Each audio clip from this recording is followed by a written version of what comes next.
Distribuição Europa Filmes do Brasil. Versão brasileira Lip Sync, São Paulo. História das religiões.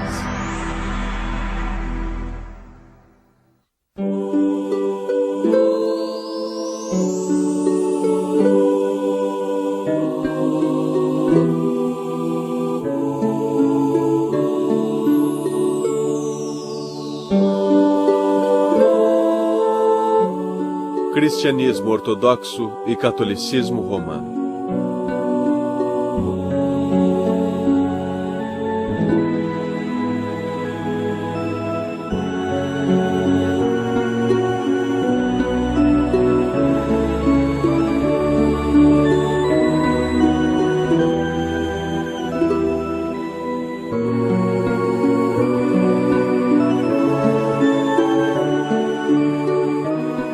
Em 7 de dezembro de 1965, foi realizada a última sessão pública do Segundo Concílio Vaticano em Roma.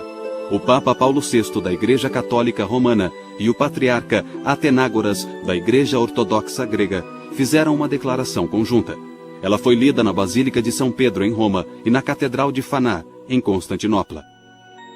A declaração proclamava que a excomunhão mútua entre as duas grandes igrejas, decretada no ano 1054, havia sido revogada. O sonho de reunificação tem inspirado cristãos ao longo dos séculos. Porém, a história do cristianismo não é feita apenas de fé e esforços compartilhados, mas de conflitos e divisão também. Por causa deste e de vários outros conflitos internos, o cristianismo não é, e geralmente não tem sido, o nome de uma única religião. Mas cristãos de todo o mundo compartilham certas crenças fundamentais sobre Deus, Jesus Cristo e o lugar dos humanos no universo. Devemos examinar as 3 divisões principais da fé cristã para compreender o cristianismo de hoje. Elas são as igrejas ortodoxas orientais, a Igreja Católica Romana e as várias igrejas protestantes. Mas essa classificação não é completa. Há pequenas comunidades cristãs, principalmente na Ásia Menor e na África, que se tornaram independentes no século V depois de Cristo. Aliás, dizendo depois de Cristo, contamos os anos justamente a partir do nascimento de Jesus Cristo.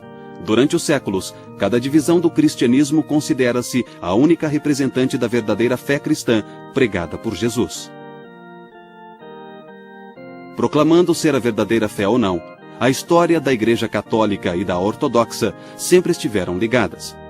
Nenhuma das duas pode ser entendida separadamente da outra. A palavra ortodoxo significa fé correta e culto correto, ou fé verdadeira e culto verdadeiro. Nós nos consideramos a verdadeira Igreja de Nosso Senhor Jesus Cristo. O nome da Igreja Ortodoxa sugeria originalmente que todas as demais comunidades cristãs eram heréticas. A palavra católica significa universal e indicava originalmente que os outros cristãos haviam, de alguma forma, se separado da única Igreja Universal. Cristãos ortodoxos e católicos romanos estão separados historicamente não apenas por essas alegações, mas também por diferenças de crença, espiritualidade e cultura. Mas principalmente as duas igrejas estão separadas pela doutrina católica de que o bispo de Roma, conhecido como Papa, deve ser reconhecido como líder de todos os cristãos. Mas o cristianismo católico e o ortodoxo são muito similares em certos aspectos de organização e em suas crenças básicas. Ambos têm uma estrutura episcopal, ou seja, ambos são organizados em torno de uma rede de bispos. Todo bispo católico ou ortodoxo é responsável por uma comunidade local de igrejas numa área ou diocese específica. A vida religiosa nas igrejas gira em torno da liturgia, ou missa, onde a última ceia de Jesus Cristo é reencenada. Pão e vinho, considerados o corpo e o sangue de Cristo, são ingeridos pelos fiéis. A história do cristianismo não pode ser separada da história do povo judeu. Jesus nasceu numa sociedade hebraica, cuja origem remonta a uma comunidade de escravos dos egípcios. As escrituras judaicas relatam que eles foram libertados por Deus e que foram levados guiados por Moisés e depois por seus sucessores à terra prometida de Canaã.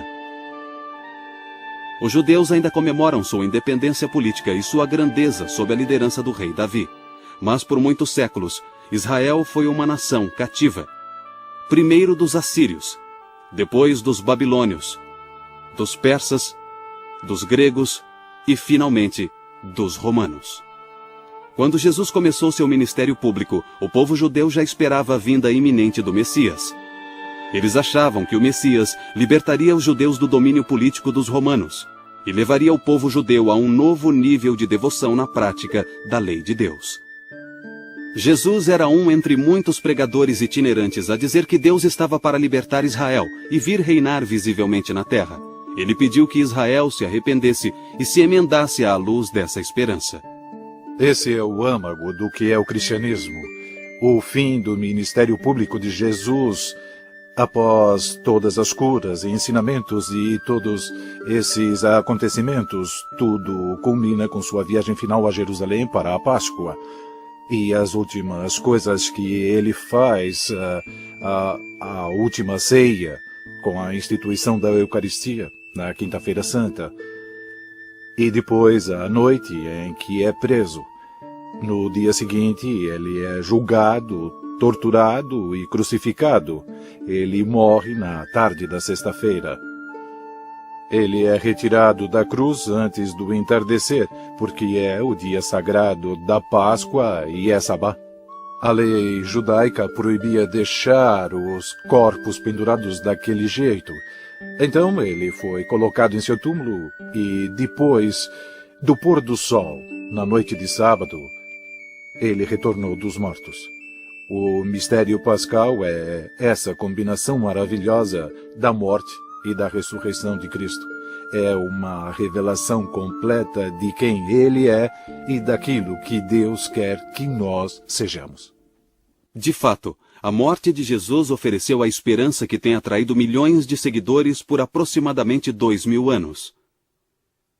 Jesus pode ter sido crucificado porque, aparentemente, as autoridades romanas viam suas doutrinas como uma ameaça à estabilidade pública. O cristianismo, a princípio, era uma religião judaica. Era simplesmente mais uma divisão do próprio judaísmo. Era como os fariseus, os saduceus e outros. Foi Paulo, ou talvez antes de Paulo, os helenistas, que levou o cristianismo aos gentios, aos não-judeus. A missão entre os gentios logo achou um campeão incansável, um judeu da Ásia Menor, Saulo de Tarso. Saulo havia perseguido os cristãos e sua dramática conversão é descrita pelo livro bíblico dos Atos dos Apóstolos. Saulo, Saulo, por que me persegues? Eu sou Jesus, a quem tu persegues. Mas levanta e entra na cidade, e te dirão o que deve fazer. Saulo passou a ser chamado de Paulo. Através de seu incansável trabalho missionário e do de muitos outros homens e mulheres, a comunidade cristã rapidamente cresceu na região do Mediterrâneo. A igreja que nascia logo enfrentaria seu primeiro grande desafio. Os gentios convertidos deveriam mesmo ser circuncidados? A circuncisão simbolizava fisicamente a antiga aliança dos judeus com seu Deus, e era uma parte central da lei judaica. Muitos naquele tempo insistiam que todos os seguidores de Jesus deviam seguir todas as leis judaicas que Jesus viera consumar. Outros, principalmente Paulo, insistiam que o que salvava era apenas a fé em Cristo. Um novo cristão não é obrigado a assumir o fardo da lei judaica. No ano 49 d.C., os apóstolos e os líderes da igreja se reuniram para resolver a questão.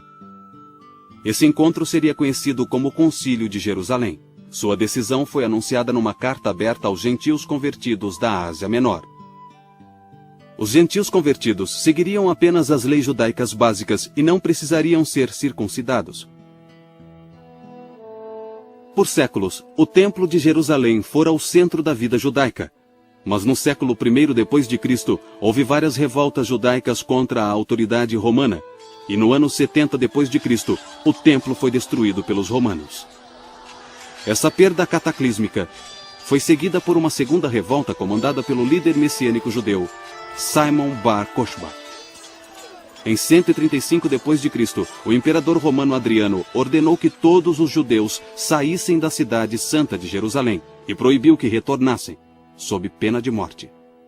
Para os cristãos, era uma confirmação clara de que Deus havia escolhido transferir suas promessas para a chamada Nova Israel, os seguidores de Cristo. A igreja primitiva se tornara ainda mais independente da cultura judaica. Os cristãos tinham uma relação tensa e estranha com o povo judeu.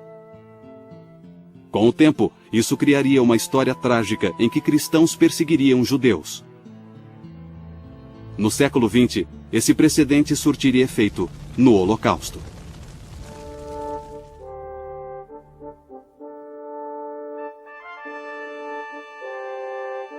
Os 3 primeiros séculos depois de Cristo são lembrados hoje pela perseguição romana, uma época gloriosa de mártires cristãos e de testemunho heróico do Evangelho de Cristo.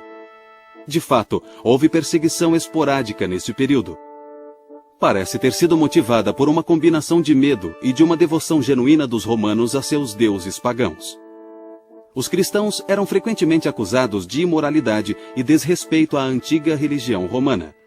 Acusações de infanticídio, canibalismo, incesto eram disseminadas, entre outros, por um dos maiores filósofos de Roma, o filósofo estoico Fronto, que fora professor de Marco Aurélio, por volta do ano 150. Então, na verdade, as acusações contra os cristãos eram feitas por pessoas que já haviam decidido que eles eram uma ameaça política.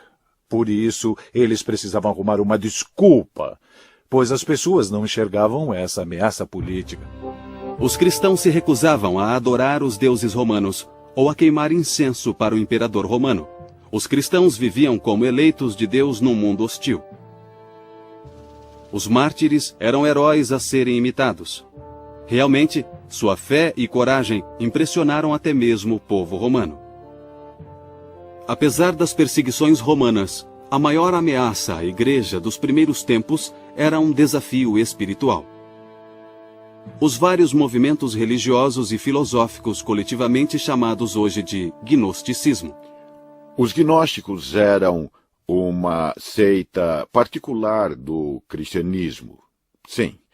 E eles exageravam a natureza espiritual dos seres humanos com a ideia de que haviam caído de um jeito ou de outro neste mundo material. Sua preocupação principal era a libertação pelo conhecimento, a gnose. Por isso são chamados de gnósticos. Em resposta a esses desafios heréticos, a igreja primitiva assumiu compromissos teológicos, morais e institucionais que se tornariam a base de seu desenvolvimento futuro. A primeira resposta a essas heresias foi afirmar o cânone das Escrituras como o conhecemos hoje. A Bíblia cristã inclui as escrituras hebraicas que os cristãos chamam de Velho Testamento. Ela também inclui os conhecidos 4 evangelhos, as epístolas de Paulo e textos atribuídos a outros apóstolos. O processo de canonização não ocorreu de uma vez só. Mas, no começo do século III, o cânone das escrituras cristãs estava estabelecido essencialmente tal como é aceito hoje. A igreja cristã se dedica à visão hebraica do Deus Criador, com todo o esplendor e mistério que essa visão hebraica implica. A segunda coisa foi estabelecer um grupo de pessoas que chamamos de bispos, ou seja, o Sagrado Magistério, os sucessores dos apóstolos. Os apóstolos conviveram com Jesus e testemunharam sua ressurreição. São certamente os intérpretes da mensagem de Jesus com maior autoridade. E a terceira coisa foi a declaração de fé, que chamamos de credo, uma espécie de resumo das crenças cristãs. Os gnósticos diziam que revelações esotéricas haviam sido transmitidas pelos apóstolos a poucos eleitos, mas os cristãos argumentavam que o testemunho apostólico havia sido dado publicamente a todos e que vinha sendo preservado nas igrejas, cuja fundação remontava até aos apóstolos.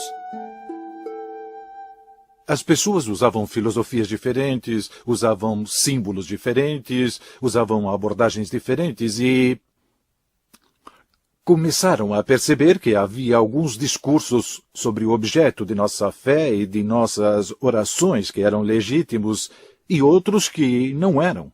Havia discursos que não transmitiam bem esse mistério pascal, essa integridade da revelação de Cristo. E começou a haver separações da igreja. Havia pessoas dizendo coisas que claramente não condiziam com a tradição que herdamos dos apóstolos. Os bispos são os sucessores dos apóstolos e se tornaram os defensores supremos da ortodoxia na igreja. Desse modo, uma hierarquia centralizada foi estabelecida para preservar a unidade da igreja. A concordância com o bispo preservava a unidade e a fé da igreja local. A concordância entre os próprios bispos protegia a unidade da igreja universal. Mas como os cristãos determinariam o que constitui exatamente os ensinamentos universais dos bispos? Ireneu de Leão apontou para os ensinamentos do bispo de Roma, cuja sucessão apostólica remonta a Pedro e Paulo, ambos supostamente martirizados em Roma. Os católicos romanos acreditaram em Ireneu, defendendo uma autoridade especial para as interpretações do bispo de Roma. Alguns católicos romanos alegariam mais tarde que esse bispo, agora chamado de Papa, é a suprema autoridade de toda a Igreja.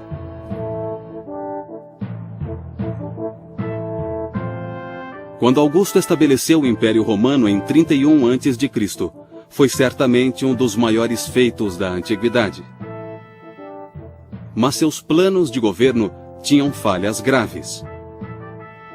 Não havia uma regra clara para a sucessão no cargo de imperador de Roma. O império era periodicamente abalado por guerras civis e o governo imperial era cada vez mais dominado por militares romanos. Em 313, Constantino tornou-se co-imperador com Licínio, o soberano das províncias do Danúbio. Mas em 324, Constantino derrotou Licínio e proclamou-se o único imperador. O império tinha novamente um governo relativamente estável, mas a relevância da vitória de Constantino vai além de seus efeitos imediatos. Constantino tornara-se cristão em 312, e esse fato determinaria o futuro tanto do Império Romano como da Igreja. Eusébio, historiador e bispo de Cesareia, conta que o próprio Constantino lhe falou da visão milagrosa que o converteu ao cristianismo. Constantino contou que teve a visão na véspera da batalha da Ponte Milvio, em que derrotou seu rival, Maxêncio, e assumiu o controle da cidade de Roma. Constantino fez então um estandarte com ouro e pedras preciosas, formando a imagem da cruz, e o quirô, o monograma grego de Cristo. Com tal estandarte à frente de seus exércitos, Constantino combateu Maxêncio e venceu. A conversão de Constantino teve um grande efeito na igreja de então.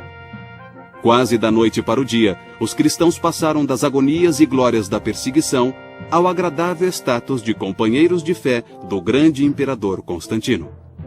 Essa mudança trouxe novas liberdades e novas responsabilidades à medida que os cristãos entravam na vida pública do Império Romano.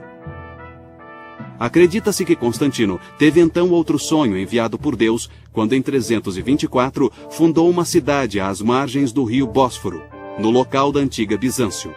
Ele chamou a cidade de Constantinopla. Em 330, a nova cidade estava pronta, e Constantino transferiu a capital do Império Romano de Roma para Constantinopla. Isso levou a uma divisão gradual do Império Romano. A separação seria formalizada em 364, mais de 3 décadas após a mudança. O Império dividido acabaria separando também a Igreja Ortodoxa da Igreja Católica Romana. Mais imediatamente, Constantino deu à Igreja um necessário período de paz e segurança. Os líderes cristãos podiam voltar sua atenção às questões doutrinárias, especialmente as ligadas à mais importante figura na história cristã, Jesus de Nazaré. Os primeiros cristãos não sabiam claramente como falar de Jesus e sua relação com Deus, a quem ele chamava de Pai. Pareciam claras as evidências da Escritura de que Jesus era mais que um homem bom, mais que um grande profeta ou um mestre e taumaturgo inspirado. Até o século IV, a maioria dos cristãos acreditava que o homem Jesus era a encarnação daquilo que chamavam de Logos de Deus. Logos de Deus significa simplesmente Verbo de Deus. O Logos era muitas vezes identificado com o Filho de Deus Pai. Muitas pessoas se tornaram cristãs não porque acreditavam em Cristo, embora possam ter acreditado nele, mas porque estava na moda, o imperador favorecia o cristianismo. Muitos não deixaram seu paganismo de lado. Eles tentaram, na falta de outra palavra, uni-lo às práticas cristãs, o paganismo e o cristianismo. E ao fazerem isso, o que aconteceu foi que eles resolveram que Cristo não poderia ser o Filho de Deus. O antigo Deus grego deles não podia estar diretamente ligado a esse mundo, pois isso significaria necessidade, e Deus não precisa de nada. Então um padre de Alexandria, da igreja de Alexandria, juntou tudo isso e disse que Cristo não poderia ser realmente o Filho de Deus. Ele era um ser glorificado melhor do que nós, mas era uma criatura. Esse padre se chamava Ário e era muito inteligente. Foi o início dos hinos da igreja. Ário ensinava jingles sobre Cristo não ser o Filho de Deus ou sobre nem sempre ter existido, a marinheiros, etc. E essas pessoas espalhavam as ideias. Atanásio apareceu e demonstrou que o Logos é totalmente Deus, de modo que Jesus é Deus encarnado. O episcopado grego se dividiu em duas facções sobre a questão de o Logos ter sido gerado por Deus, como Ário disse, ou ser totalmente Deus, como Atanásio e outros disseram. Bem, quando havia um problema em uma igreja, que permanecia nessa igreja era um problema só dela. Mas o que houve com a heresia ariana, que negava a divindade de Cristo e dizia que houve um tempo em que ele não existiu, é que ela se espalhou de modo que a igreja toda teve que lidar com ela. Então Constantino, que consideramos santo, queria, é claro, um império unificado, e se houvesse problemas na igreja, também haveria problemas no império. Então ele decidiu convocar o que chamamos de Primeiro Concílio Ecumênico, uma assembleia com o maior número possível de bispos de toda a igreja. Claro que nem todos vieram, havia 318 bispos que se reuniram em Niceia, perto de Constantinopla, em 325 depois de Cristo, e fizeram o mesmo que os padres apostólicos, jejuaram, oraram e discutiram o que era certo. Eles definiram os primeiros artigos do Credo de Niceia, que declarava que Cristo foi gerado do Pai antes dos tempos, como diz a Bíblia.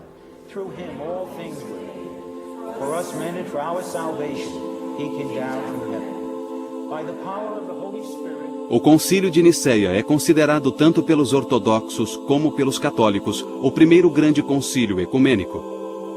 Mas o arianismo ainda tinha muitos defensores importantes no clero. Sua posição se fortaleceu quando Constantino morreu em 337, e seu filho Constâncio, um ariano, subiu ao trono. A Igreja é obrigada a definir cada vez com maior precisão o modo correto de falar da própria natureza de Cristo, e a defender os dois lados, ora defendendo sua divindade, ora defendendo sua humanidade.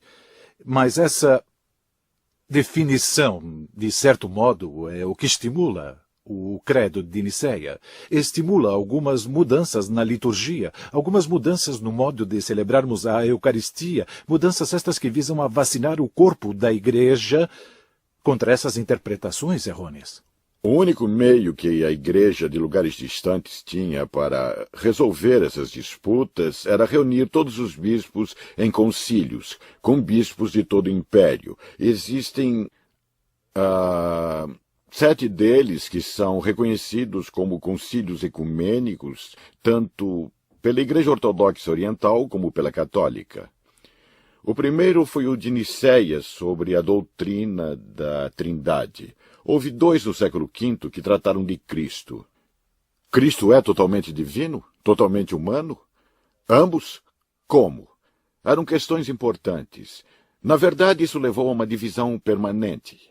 O foco continuou a ser as questões sobre Cristo, se ele tem uma só vontade e atividade ou duas, e assim por diante. Essas eram questões muito importantes na política do Oriente. Finalmente, em 787, o segundo concílio de Niceia, desta vez sob a liderança da imperatriz Irene, afirmou que os ícones podiam ser usados no culto. Os decretos desses 7 concílios acabaram sendo reconhecidos pela maioria, embora não por todos os cristãos. Tornaram-se declarações definitivas da fé cristã. Os fundamentos da fé cristã, incluindo aí a definição de Niceia da encarnação de Deus em Jesus Cristo, já estavam definidos no fim do século VIII.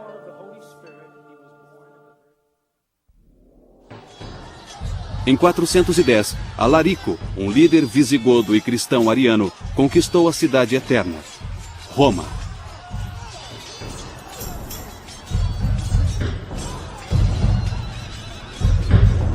Praticamente tudo que trazia segurança, sentido e ordem à vida romana estava agora destruído.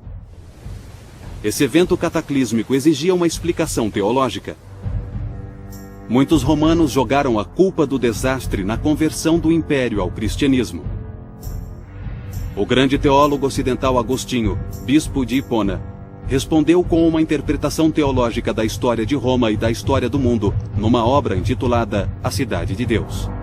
Ele gostava de citar uma passagem de Jeremias, a carta aos exilados na Babilônia, em que Jeremias diz a eles: procurem o bem-estar ou paz da cidade em que se encontram, e na paz da cidade encontrarão sua própria paz.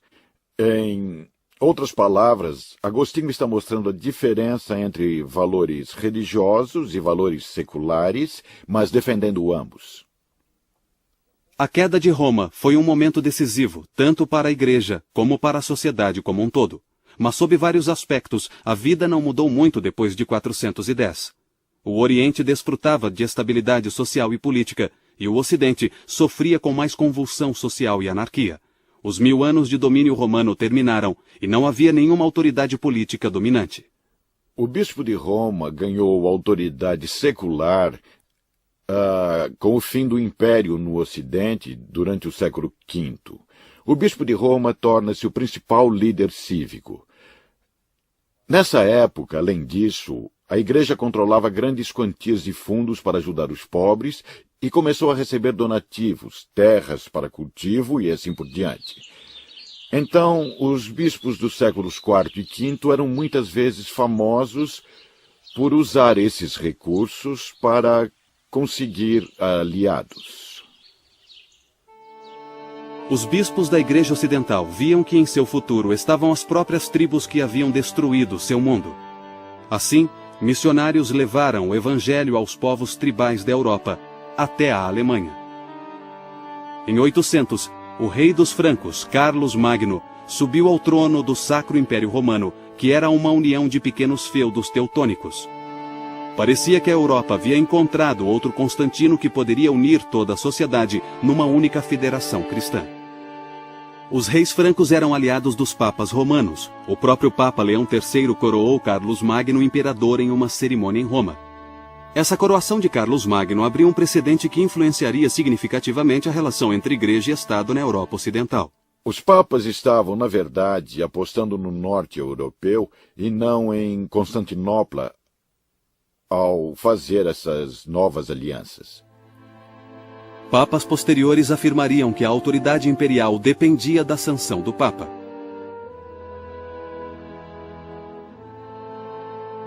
Carlos Magno não trouxe uma estabilidade duradoura. Sua dinastia durou apenas uma geração após sua morte. Bispos e até mesmo abades eram obrigados a agir como líderes políticos locais. Enquanto isso, a Igreja Ortodoxa desenvolvia sua própria teologia e vida espiritual distintas. A solução da controvérsia iconoclasta pelo Segundo Concílio de Niceia em 787 fundamentara o uso de ícones na liturgia. Essa prática fortaleceu o sempre presente veio místico dentro da Igreja Ortodoxa. Assim, não foi surpresa a Igreja Oriental ter gradualmente desenvolvido uma teologia predominantemente mística. Há certas coisas sobre Deus que não compreendemos, e é assim que deve ser, porque é assim que Deus quer que seja. É o que significa misticismo, certo? E isso significa que há algo além do plano físico, que há uma natureza espiritual e que não sabemos o que Deus é. Ele estabeleceu certas regras e nós respeitamos essas fronteiras. A distância entre a Igreja Católica Romana e a Igreja Ortodoxa aumentou e a continuidade de sua união parecia impossível. Havia o antigo problema em relação à autoridade do Papa. Essa discordância fundamental foi exacerbada por disputas teológicas. A mais importante foi uma disputa sobre a relação entre as três pessoas da Trindade. A Igreja Católica Romana costumava acrescentar a frase "e do Filho" ao credo de Nicéia. Portanto, ficava: creio no Espírito Santo, o qual procede do Pai e do Filho. A Igreja Ortodoxa considerava isso uma inovação que beirava a heresia. Duas coisas são importantes. Em primeiro lugar, é teologicamente incorreto. Só há uma cabeça na Trindade, Deus Pai. O Filho foi gerado do Pai antes dos tempos. O Espírito Santo só procede do Pai, certo? Em segundo lugar, o Ocidente fez algo sem precedentes. Mexeu em uma coisa que havia sido decidida por toda a Igreja. Em 863, rompeu-se a união entre o Papa Nicolau de Roma e o patriarca ortodoxo Fócio. Foi a primeira separação formal entre a Igreja Católica Romana e a Igreja Ortodoxa. Mas foi uma separação temporária. Entretanto, as diferenças teológicas entre as duas igrejas não foram resolvidas, e a união restaurada também seria temporária. O filioque é o maior ponto de controvérsia entre a Igreja Oriental e a Igreja Ocidental até os dias de hoje. Na verdade, a Igreja Anglicana, há poucos anos, propôs tirar o filioque do credo, não dizendo mais procede do Pai e do Filho, se isso ajudasse a reunião com a Igreja Oriental. Em 1053, o Papa Leão IX montou uma campanha militar contra tribos normandas que ameaçavam igrejas cristãs no sul da Itália. Ele foi derrotado e capturado. Da prisão, ele conseguiu enviar um emissário, o cardeal Humberto, para pedir ajuda ao imperador bizantino e ao patriarca de Constantinopla. A carta de Leão ao imperador bizantino era conciliatória, mas sua carta ao patriarca tinha um tom muito diferente. Havia uma controvérsia entre um papa muito dogmático e um patriarca muito dogmático de Constantinopla, e nenhum deles abria mão de suas tradições. Um decreto de excomunhão foi enviado pelo Papa a Constantinopla. Ele foi deixado no altar de Santa Sofia. Um dos diáconos o pegou e correu atrás do emissário para devolvê-lo, mas ele não aceitou. Então, é claro, o Oriente teve seu concílio e excomungou o Ocidente. Essas sanções mútuas só seriam retiradas em 1965, mais de 900 anos depois. Em cerca de 610, um sério e devoto mercador árabe ouviu em sonho uma voz, ordenando que ele lesse. Ao despertar, o mercador teve a visão de um homem que o cumprimentou pelo nome e disse: "Tu és o mensageiro de Alá." Os muçulmanos acreditam que assim começaram as visões em que Maomé recebeu os discursos que se tornariam um livro conhecido como A Leitura, ou em árabe, Alcorão. Nele há várias injunções para a disseminação da fé, e os primeiros muçulmanos se esforçaram para conseguir isso até à força, se necessário. Em 714, a Espanha estava dominada por exércitos muçulmanos. Conforme eles continuavam sua expansão, ficou cada vez mais evidente que poderiam destruir as nações cristãs do Império Bizantino e da Europa Ocidental.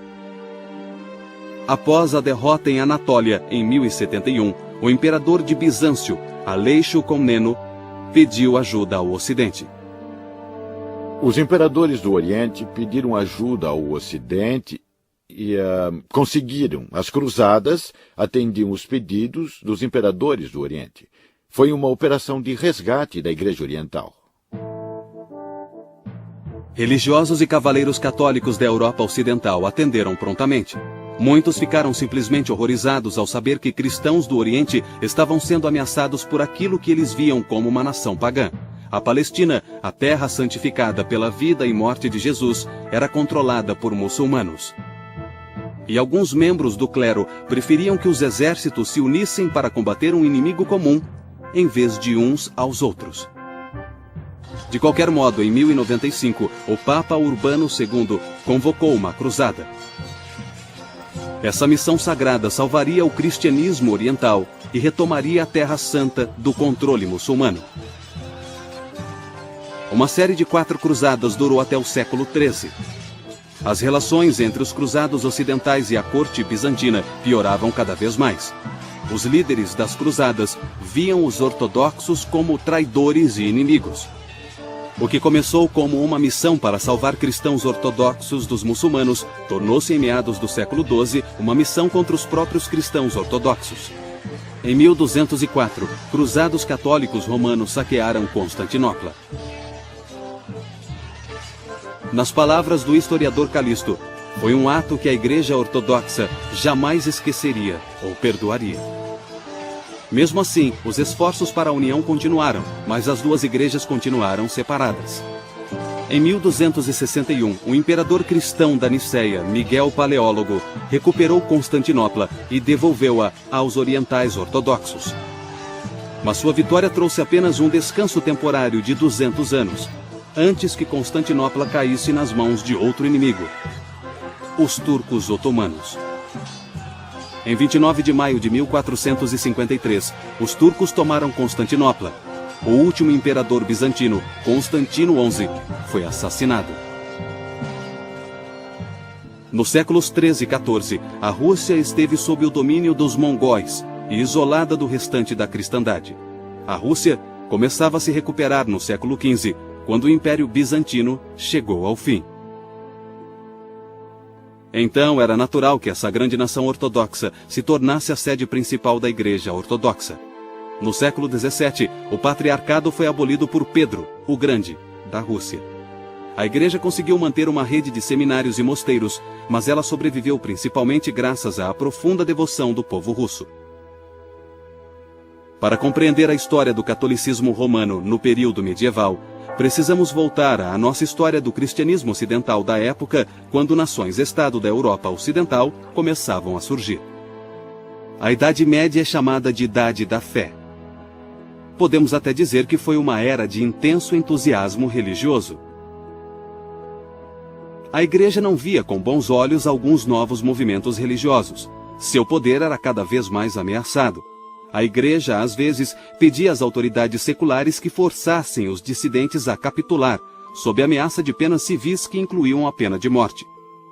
Mas alguns católicos estenderam a mão a esses movimentos dissidentes.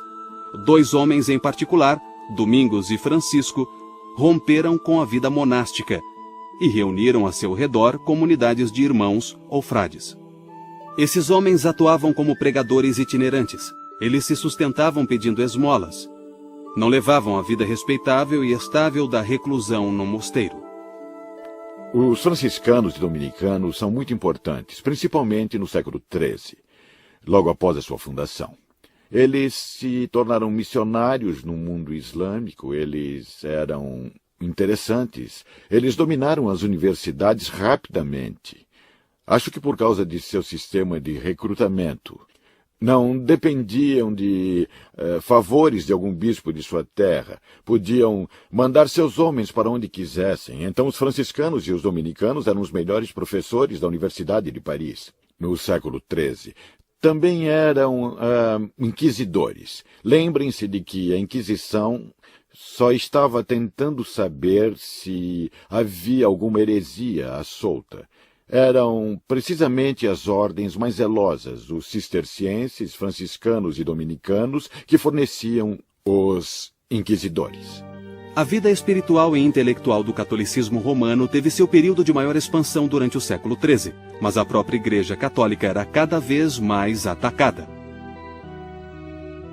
A hierarquia católica era criticada não apenas pelas autoridades seculares que queriam seu lugar, Muitos no clero estavam convencidos de que o poder temporal da Igreja ameaçava o cristianismo mais do que qualquer heresia ou exército do Islã.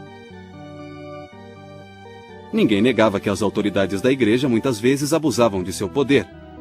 O que era ainda pior, vários desses abusos eram motivados pela necessidade financeira da Igreja. Foi nesse clima volátil que o monge agostiniano da Alemanha denunciou com veemência os abusos da Igreja.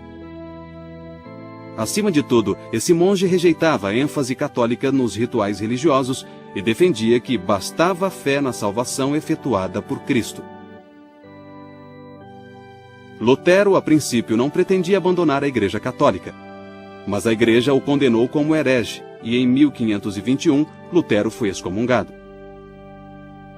Com o Papa Paulo III, o Concílio de Trento teve 3 sessões, de 1545 a 1563, e publicou uma ampla série de decretos sobre teologia e disciplina eclesiástica.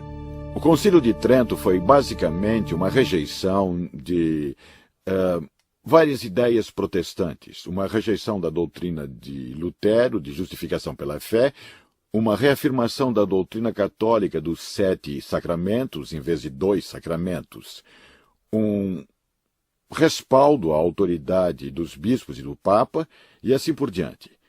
Trento cobriu praticamente tudo. Em outras palavras, a Igreja Católica Romana reafirmava ser a única intérprete autorizada das Escrituras e da tradição apostólica. Os séculos XV e XVI também presenciaram um dos eventos mais trágicos da história da Europa, a Inquisição. A Inquisição foi um evento complexo. Na verdade, houve 2 inquisições diferentes nessa época, a Inquisição Espanhola e a Inquisição Romana. Alguns protestantes espanhóis foram vítimas da Inquisição Espanhola, mas a maioria era de judeus, muçulmanos e pessoas convertidas dessas religiões ao cristianismo. Acho que, independentemente do que a Inquisição tenha sido realmente, ela se tornou um símbolo da intolerância religiosa, de uma reação exagerada, radical e extrema à diversidade dentro da Igreja. E estavam acontecendo muitas coisas, havia muita divisão na Igreja Católica daquela época, muitos desafiavam os elementos mais fundamentais da fé, muita gente na Igreja Católica acreditava que isso era um ataque mortal à realidade do cristianismo. A Espanha exilou 170 mil judeus. Os últimos navios transportando judeus partiram da Espanha em 2 de agosto de 1492, um dia antes da partida da expedição de Cristóvão Colombo. Em 1500, os muçulmanos espanhóis teriam de fazer a mesma escolha: conversão ou exílio. Mais tarde, a Inquisição Romana seria responsável por um dos julgamentos mais infames de todos os tempos: a condenação do grande astrônomo Galileu por heresia em 1642. Essa condenação só seria revertida 350 anos mais tarde. Nos séculos seguintes, a Igreja Católica Romana tornou-se cada vez mais hierárquica. A autoridade centrou-se ainda mais no Papa. Essa tendência de centralização teve sua maior expressão no Primeiro Concílio Vaticano, realizado no Vaticano, em Roma, em 1870. Esse concílio, pela primeira vez, sancionou oficialmente a crença de que o Papa é infalível. Na verdade, o decreto é um pouco mais preciso. Diz que quando o Papa fala ex cátedra, formalmente, sobre questões de fé e moral, ele fala com aquela infalibilidade que Cristo quis que sua igreja tivesse. Na realidade, eles não estavam criando algo que não existia. Só estavam delimitando isso. No fim do século XIX, a Igreja Católica Oficial começou a surgir como líder na luta por justiça social para trabalhadores e pobres.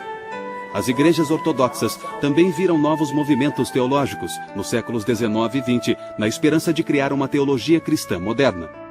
Na segunda metade do século XX, houve movimentos reformistas dentro da Igreja Católica Romana e da Igreja Ortodoxa. A Igreja Católica Romana tornou-se cada vez mais receptiva com aquilo que acredita ser bom no mundo moderno. Essa tendência foi expressa pelo Papa João XXIII, que só era Papa havia 3 meses, quando em 1959 anunciou seus planos de convocar um concílio ecumênico.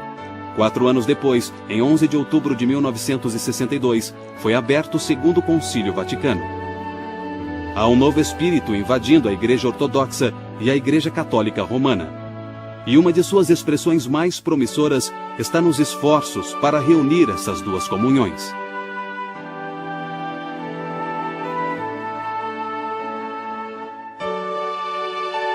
Apesar dos esforços de religiosos e teólogos de ambas as comunidades, a Igreja Ortodoxa e a Igreja Católica Romana continuam divididas por questões de crença e costume. Mas pela primeira vez em muitos séculos, há motivos para ter esperança de que essa divisão logo acabe. Sempre haverá tribulações. A Igreja sempre enfrentou perturbações de fora e de dentro, porque Satanás está sempre tentando nos destruir. Quando contemplamos a história da salvação, há 2 histórias. A história da graça e a história do pecado. E essas 2 histórias interagem constantemente. Acreditamos que com a morte e ressurreição de Jesus, temos uma garantia do triunfo da história da graça. No final, a vontade de Deus prevalecerá. No final, o reino de Deus se estabelecerá e triunfará. No final, o mal será banido. Mas enquanto vivermos na história, estaremos vivendo com essas 2 histórias, a da graça e a do pecado.